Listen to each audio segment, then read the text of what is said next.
नमस्कार विद्यार्थी मित्रांनो, आपण मागच्या तासात सांगितल्याप्रमाणे आपल्याला वारंवारता बहुभुज आणि वारंवारता वक्र काढायचा कसा काढायचा तो आपण बघणार आहोत. Frequency polygon and frequency curve. आता या फ्रिक्वेन्सी पॉलिगॉन आणि फ्रिक्वेन्सी कर्व मध्ये नेमका काय फरक आहे हे आपल्याला पाहायचंय. तर फ्रिक्वेन्सी पॉलिगॉन म्हणजे जी आकृती आपण पट्टीच्या सहाय्याने काढतो, रेषा जोडण्यासाठी पट्टीचा वापर करतो, स्केलचा वापर करतो, त्याला आपण काय म्हणायचं, फ्रिक्वेन्सी पॉलिगॉन, वारंवारता बहुभुज. आणि जी आकृती काढताना बिंदू जोडत असताना आपण पट्टीचा स्केलचा वापर करत नाहीत, मुक्त हस्ताना आपण काय करतो, आकृती काढतो, जशी आपण डिझाईन काढतो, त्याला म्हणायचं वारंवारता वक्र, फ्रिक्वेन्सी कर्व. तुमच्या नावातच लक्षात येते तुम्हाला की वक्र. वक्र म्हणजे ती रेषा किंचित वाकडी सुद्धा येऊ शकते. पट्टीची साहाय्याने जशी रेषा सरळ येते तशी हाताच्या साहाय्याने सरळ येईल असं काय सांगता येत नाही. थोडक्यात लक्षात ठेवायचं की वक्र किंवा फ्रिक्वेन्सी कर्व आले असताना पट्टीचा स्केलचा वापर आकृती काढण्यासाठी करायचा नाही, म्हणजे बिंदू जोडण्यासाठी करायचा नाही. स्तंभ काढण्यासाठी आपल्याला करावं लागेल, परंतु बिंदू जोडण्यासाठी आपल्याला त्या ठिकाणी पट्टीचा वापर करायचा नाही. आता मी तुमच्या समोर वारंवारता बहुभुज आणि वारंवारता वक्र एक मांडणी करून ठेवलेली आहे. तर वारंवारता बहुभुज किंवा वारंवारता वक्र आपल्याला दोन पद्धतीने काढता येतो, युजिंग हिस्टोग्राम, आयतालेखाच्या मदतीनं किंवा आयतालेखाचा वापर न करता. मग पहिल्या एक गणित तुमच्या समोर मांडलेले प्रॅक्टिस सेट 6.5 मधलं तिसरं की निकाल दिलेला आहे. रिझल्ट पर्सेंटेज टक्केवारी 30 ते 40 मध्ये 7 विद्यार्थी, 40 ते 50 मध्ये 33, 50 ते 60 मध्ये 45, 60 ते 70 मध्ये 65, 70 ते 80 मध्ये 47, 80 ते 90 मध्ये 18, 90 ते 100 मध्ये 5. आपल्याला अगोदर आयतालेखाच्या मदतीनं हा काय करायचा आहे, हिस्टोग्राम आयतालेखाच्या मदतीनं आपल्याला वारंवारता बहुभुज किंवा वारंवारता वक्र काढायचं युजिंग हिस्टोग्राम. मग पहिल्या सुरू आपल्याला लक्षात द्यायला पाहिजे की वर्ग सलग आहेत का. पहिली गोष्ट, नंबर 1 ची गोष्ट, वर्ग सलग आहेत. वर्ग सलग आहेत बघा. 30 ते 40 लोअर लिमिट 30, अप्पर लिमिट 40, 40 ते 50 खालची मर्यादा 40, वरची मर्यादा 50, म्हणजे या ठिकाणी गॅप नाही, म्हणजे वर्ग सलग आहेत. मग त्यानंतर आपल्याला क्रिंक मार्क द्यायचा आहे का. आपल्या मनामध्ये जी शंका आहे, मुलांना वाटतं की क्रिंक मार्क कधी द्यायचा, ही जी आपल्या मनामध्ये शंका आहे ती शंका आपण या ठिकाणी बघणार. क्रिंक मार्क आपल्याला द्यावा लागेल का, की क्रिंक मार्क देत असताना आपण बघतो की जर शून्याच्या खूप लांब असेल तर आपल्याला क्रिंक मार्क देणं गरजेचं आहे. मग हे शून्याच्या लांब आहे का. तर बघा, आपण ह्याच्या पाठीमागचे जर वर्ग घेतले असते तर कुठले कुठले आले असते. 30 ते 40 च्या पाठीमागचा वर्ग कुठला आला असता, 20 ते 30, 10 ते 20 आणि 0 ते 10, म्हणजे आपण मागं 2-3 जर गेला तो वर्ग तर आपल्याला त्या ठिकाणी लक्षात येतं की 0 येतं. त्यामुळे या ठिकाणी अक्ष संकोच करायची गरज नाही. मग आपण या ठिकाणी 1 सेंटीमीटरवर काय घेतलेले, 10%. मग 0 पासून सुरुवात केलेली आहे. मग या ठिकाणी 10, 20, 30, 40, 50, 60, 70, 80, 90, 100. आता आपल्याला पहिल्याच आपण आयतालेख काढून प्रमाण तुमच्यासोबत लिहिलेलं आहे. प्रमाण लिहित असताना 1 सेंटीमीटर 10% एक्स अक्षावर. एक्स अक्षावर आपल्याला काय घ्यायचं, क्लास घ्यायचा, वर्ग घ्यायचा आहे. आणि वाय अक्षावर काय घ्यायची, वारंवारता. तर आपण ती मांडणी केलेली वाय अक्षावर प्रमाण घेतले आपण 1 सेंटीमीटरवर 5 विद्यार्थी. आता थोडं काळजीपूर्वक लक्षात घ्या, 1 सेंटीमीटरवर 5 विद्यार्थी याचा अर्थ तुमच्या लक्षात यायला पाहिजे. 1 सेंटीमीटरवर 5 विद्यार्थी म्हणजे 5 विद्यार्थी बरोबर 1 सेंटीमीटर. ही गोष्ट आपण लक्षात आली. 1 सेंटीमीटर म्हणजे त्याच्यामध्ये मिलीमीटरचे किती रेषा असतात, 10 मिलीमीटर. एका सेंटीमीटर मध्ये 10 मिलीमीटर. छोटे छोटे जे रेषा असतात ते 10 मिलीमीटर. मग 5 विद्यार्थ्यांसाठी 10, तर 4 साठी किती येतील, 4 विद्यार्थ्यांसाठी 8 रेषा येतील. 3 विद्यार्थ्यांसाठी 6 येतील.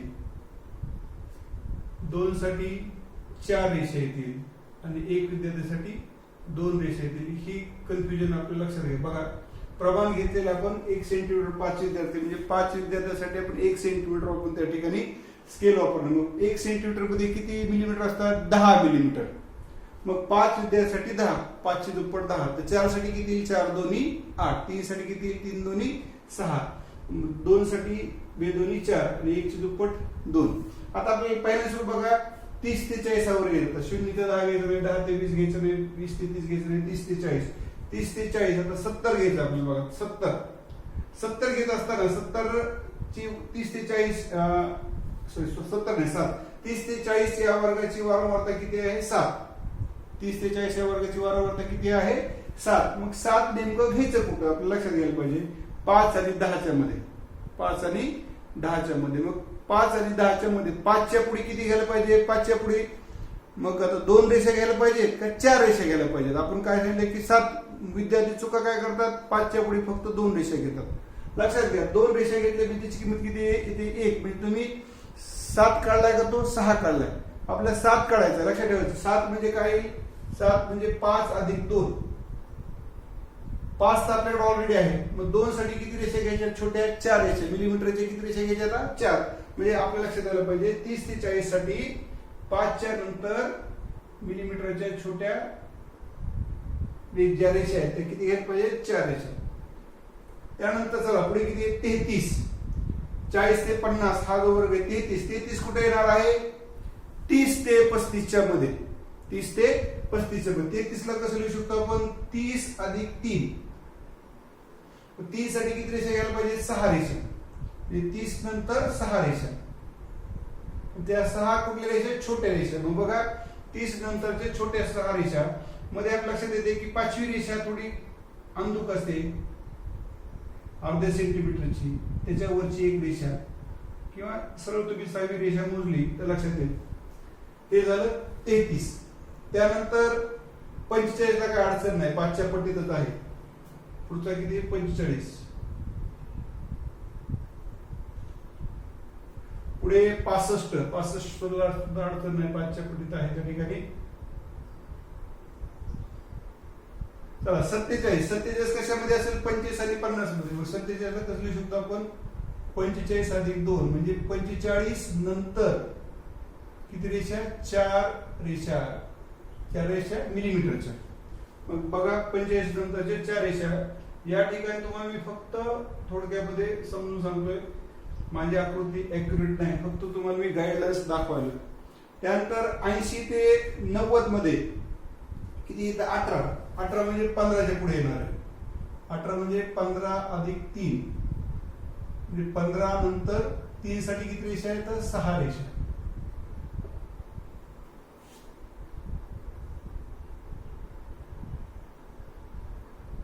आणि शेवटी 5 साठी काय अडचण नाही. हा आपला आयतालेख झाला.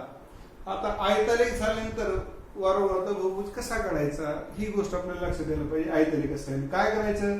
हे जे वर्ग दिलेले आहेत, आता बघा 30 ते 40 या वर्गाचा क्लास मार्क वर्ग मध्ये किती येईल? 35. तर आपण काय घ्यायचं? ह्या सेंटरला जो बिंदू आहे तो बिंदू आपण अशा पद्धतीनं, हा जो बिंदू आहे 30 ते 40, लक्षात ठेवा 30 ते 40 चा वर्ग मध्ये आपण कसा काढला? वर्ग मध्ये क्लास मार्क 30 आणि 40 ची बेरीज केली, त्याला 2 मागितलं. आपल्याला माहिती खालची मर्यादा अधिक वरची वर्ग मर्यादा छेदस्थानी 2.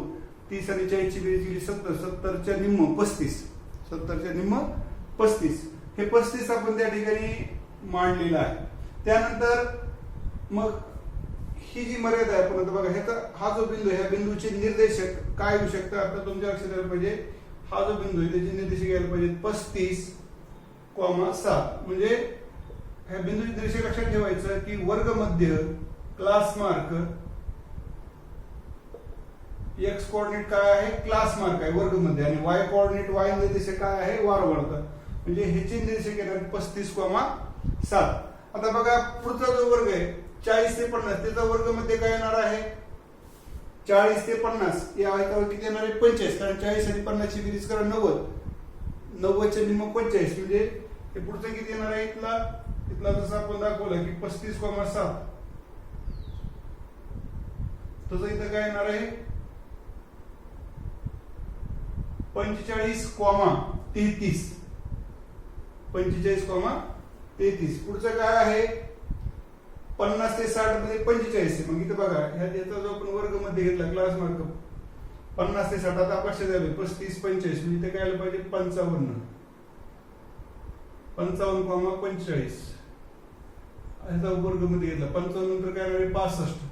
लक्षात ठेवा 65,65 या वर्गमध्ये आणि वारंवारता दोन्ही सारखा आलाय. त्यानंतर 70 ते 80 ते किती येणार आहे 75. 75,47 या ठिकाणी किती येणार आहे 85,18 आणि 95,5. हे आपण काय घेतले ते वर्गमध्य आणि वारंवारता, क्लास मार्क आणि त्या ठिकाणी त्याची फ्रिक्वेन्सी आपण घेतलेली आहे, वर्गमध्य आणि वारंवारता. आता ही आकृती काढली आहे, पण ते बिंदू दाखवले, बिंदूची निर्देशित केलेली आहे.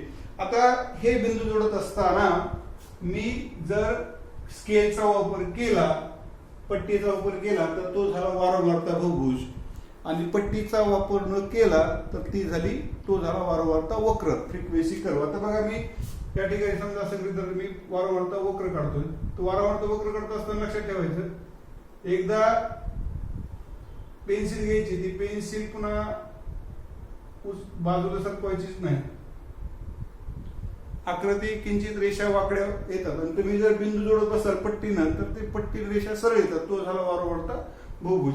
आता बघा या ठिकाणी ही आकृती कुठं ह्या एक अक्षाला टेकलेली नाही, त्याच्यामुळे काय करायचं मागच्या वर्गाचं बघायचं. समजा ह्याचा मागचा वर्ग कुठं आला असता 20 ते 30,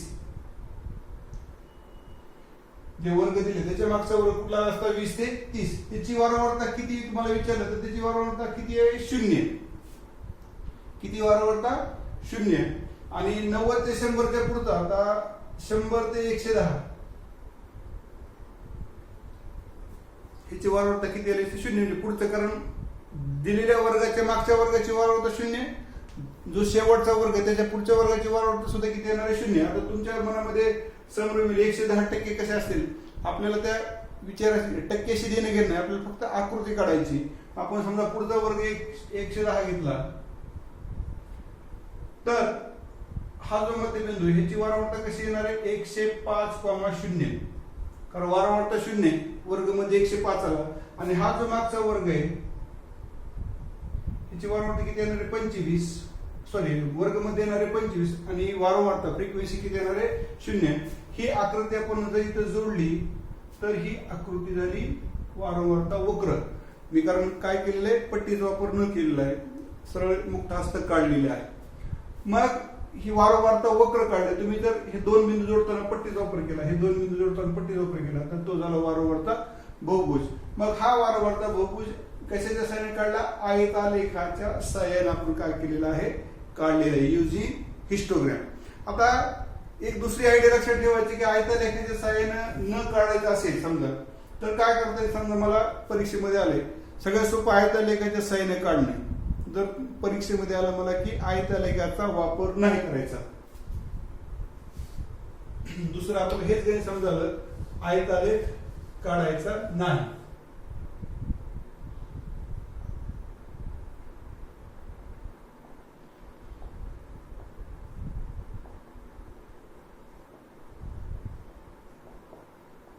विदाउट युजिंग हिस्टोग्राम.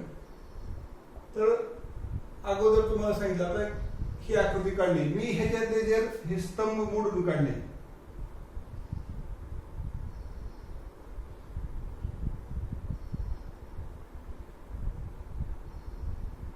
बघा तुम्हाला क्रिकेट मधल्या ह्याचा दिसतो बघा आपल्याला आलेख अशा पद्धतीनं ओव्हर मध्ये कशी किती ओव्हर झाल्या किती रन आहेत अशा पद्धतीच्या आकृती क्रिकेटच्या मॅच मध्ये आपण बघत असतो.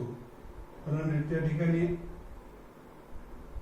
किंवा आता सध्या कोरोनाची स्थिती सुद्धा, कोरोनाचे पेशंट डेली कसे आहेत, कोणत्या राज्यात काय आहेत ते आपल्याला जे सेतू ऍप आहे ते सेतू ऍपच्या सहाय्याने सुद्धा अशा पद्धतीची माहिती ते तुम्हाला आलेख दिसतो.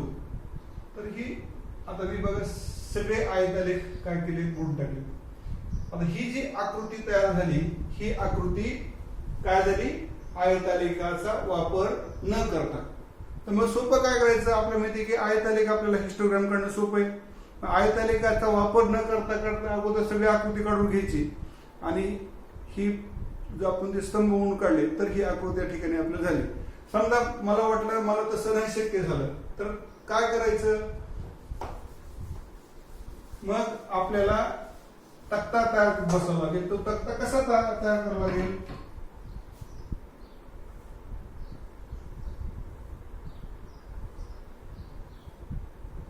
वर्ग म्हणजे पहिला जो असतो वाढवा, त्यानंतर वारंवारता,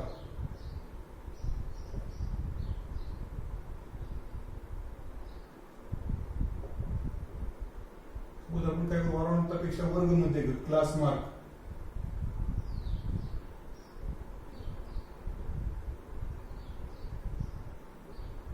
वारंवारता, आणि शेवटचा आहे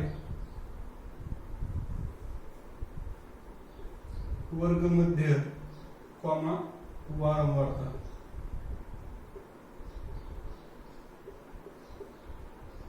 क्लास मार्क हे फ्रिक्वेन्सी, हे आहे क्लास. तर या ठिकाणी क्लास काय आला होता आपल्याला माहिती आहे की वर्ग, त्या ठिकाणी निकाल रिझल्ट होता.